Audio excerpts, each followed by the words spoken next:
What's up, guys? Welcome to day 8 of the road to 140 kilogram bench press.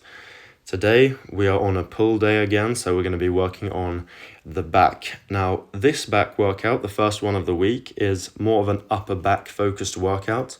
This is kind of my own idea here. I start off with sternum pull-ups, which are absolutely upper back focused. My lats are nowhere near failure in any of these sets, but my upper back makes it so that I can't complete the reps properly by rep 5 or 6 of every single set here. I believe I only got about 4 reps per set today, so quite a bad performance. But I am going all the way down and all the way up, and these are nowhere near the difficulty level of regular pull-ups. They are far beyond. If I were to phrase that a bit better, regular pull-ups are nowhere near the difficulty of these. I think that if you were to do these with a wide grip, even pausing at the top, you could probably take a guy who could do 30 pull-ups in a row and still give him a decent exercise, which he's probably only going to get 10 to 15 reps on. And this is a very good way for those of you who are really strong at pull-ups and calisthenics / very light in body weight to make bodyweight pull-ups far more challenging. And in addition, they're not just more challenging because it's a stupid, unnatural position. They are more challenging because you're actually bringing your upper back into it. You're trying to really arch your back and contract and, touch your elbows behind your back, if that makes sense. Squish a pencil between your scapula and actually engage your especially lower, but also mid traps, rhomboids and rear delts. So this is a very special exercise. Unfortunately, I'm getting very few reps here. It's also a really weird position, as you can see. I mean, I'm used to it, but I'm a bit tall for this door frame, so the home gym is slightly suboptimal, but the real thing here is that my upper back just isn't strong enough to rep those out. I know I've done close to 10 reps on those in the past, maybe 8 or 9 reps. So my upper back is probably not really at its strongest right now, which is very unfortunate, but that's just the truth. I need to gain a few reps back. Even as I gain body weight here rapidly, I need to put some reps on that. I need to, build up the volume with those. And, one thing I'm going to do to help me on that very crucial exercise for building my upper back is to do these. Now, this is the inverted row with a super wide grip. I'm flaring my elbows and I'm touching not my chest, not my sternum. I'm touching my collarbone on every rep, or at least I try to. A completed rep here is when I go from having fully outstretched arms and protracted scapula, which means that I'm kind of pushing my shoulders forward and, rounding in the upper back a little bit, so that my kind of upper back is protruding. You can probably see it there, that I'm really just letting my shoulders loose, letting my back hang down properly, and then I'm driving, trying to, just drive my elbows down and apart and just really bring my collarbone up to that bar, which is easier said than done. I'm actually quite disappointed with these as well. I didn't do a lot of reps today, but I feel like I really got the stimulus. I mean, my upper back is in pain as we speak. This is quite an effective workout. It's mainly focused on the contracted portion of the lift. Both this and sternum pull-ups are hardest towards the contracted portion of the range of motion, which, it has positives and negatives. I think it's probably better to lengthen positions in order to build basically every muscle in the body. You want to be length and biased in most of your training, meaning doing exercises which are in fairly stretched positions and exercises that are the hardest at or around the deep stretch. I believe in the deep stretch. I think it's a vital part of almost every super effective hypertrophy exercise, from the squat to the pull-up to the dip. All of these big basic exercises that are time proven to build great muscle for almost anyone.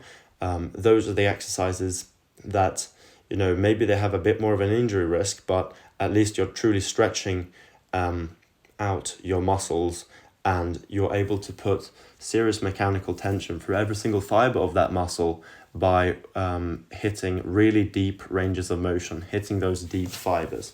I mean, if you just think about Arnold Schwarzenegger, what did he do for his chest? One of the biggest exercises he did was the dumbbell fly. Now, does Arnold have almost perfect chest genetics? Yes. And, that you can't just train yourself to have. But, he had one of the best chests of all time. And one of his big, big movements to get that chest, apart from, barbell bench pressing and incline bench pressing, was his dumbbell flies, which he did with slightly bent arms, fairly heavy weights. And that's an exercise which is at the hardest at the bottom of the range of motion. Really, as he would say, open up that chest, which basically just means stretch the shit out of that chest and bring it back up. So, when I get access to heavier dumbbells later on in this year, I'm going to make sure that I hit some lengthened position focus for my upper back as well. But for now, I'm going to keep these kind of contracted position focus movements, really work on these as well, because, these upper back movements I'm doing today, they are seriously effective. I mean, I do get soreness from them, so they're doing something for sure. Now, moving on, this is the curls. I tried to get 3 reps of 15 kilos with this, super outstretched form. I couldn't make it happen, which means that my curling strength is basically the same as it was a week ago. So not a big loss there. And I think that in a few days, or maybe next week, I will be able to get 3 reps with 15 kilos. So that I'm kind of using that as a measure of my strength. Now, I can probably do 10 curls with the 15 kilo dumbbells standing up. But this is an exercise that is so difficult, and you start at such a suboptimal position.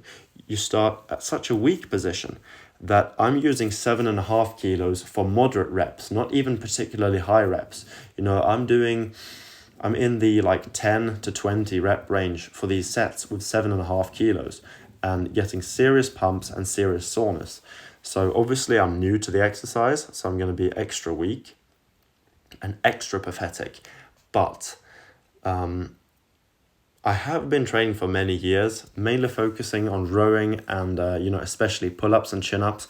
I was, during the end of my cut here, very close to getting the one-arm chin-up. And here I am training with 7.5 kilos on curls. That can tell you multiple things. One thing it tells me is my biceps are very weak. Another thing it tells me is that this exercise is very difficult. So the goal here is obviously to up the reps here. Eventually, I'm going to use different types of weights on these. Likely towards the later stages of my bulk, I will be up to 10, maybe even 15 kilos for decent reps on a incline curl like this. When you're bringing your dumbbells basically behind you, you get such a deep stretch that your muscle kind of weakens, and it doesn't really want to. It really doesn't have the same level of output out of the bottom of this curl as it does out of the bottom of a regular curl, because the bottom of a regular standing bicep curl, that stretch is not particularly intense if you just look at the joint angles involved. But when you're curling like that, when you have your arms behind you and you're bringing them up from that position, it really puts a lot of stress through your muscle in that lengthened position. And it also puts a lot of stress on your bicep tendon, which in my case, I really want. I don't want to destroy it. I want to strengthen it, because I will attempt the one-arm chin-up in the future, and I don't want a weak bicep tendon. Because, I can tear my bicep both on a one-arm chin-up and on deadlifts in the future if I'm unlucky and if I fuck up my training. And it's probably more likely to happen if I have weak bicep tendons. And I think one thing that a lot of people, lifters, do wrong is when they do their curls, they don't go all the way down. I think that that's a fatal mistake. And when you've been doing that for years, your mobility and your, kind of strength through that end range of motion is going to be so poor that you're much more likely to actually tear your bicep in the first place. So like I said before, guys, focus on the lengthened position in your lifting, because you don't only want to be flexible, you want to be mobile. You don't only want to have a long passive range of motion, you want to have a long active range of motion. You want to be able to produce force through strange angles, because life is going to force you to produce force through strange angles. I mean, you don't want to be the guy who has to lift a box and you're really strong and then you just blow your back out lifting a 30-kilo box, but you can deadlift 200. Because I know that those exact numbers maybe are rare, but I think a lot of people who actually do lift weights on a serious basis injure themselves in real life. And a part of that is probably that they don't really do super uncomfortable positions in their regular training. And yeah. One thing though that I think is overkill is the way I've been doing these neck extensions. I did 2 sets with my regular style today, and then I did a set with 5 kilos. Now keep in mind, during this carting process, I was doing some sets with 15 kilos on the neck extension, which was absolutely overkill. Now, the way I've done my neck extensions previously is I kind of just bend at the thoracic spine, and my cervical spine has not been really working that much. So kind of the upper portions of my neck musculature hasn't really been attacked so well. So what I did here is I kind of tried to keep my upper back in a similar position and really just try to curl my actual neck. So these first couple reps were really weird, but I got the hang of it towards the end of the set, and I had like neck muscle pain for like 5 minutes after this workout. I mean, it still feels uncomfortable. Absolutely not an injury.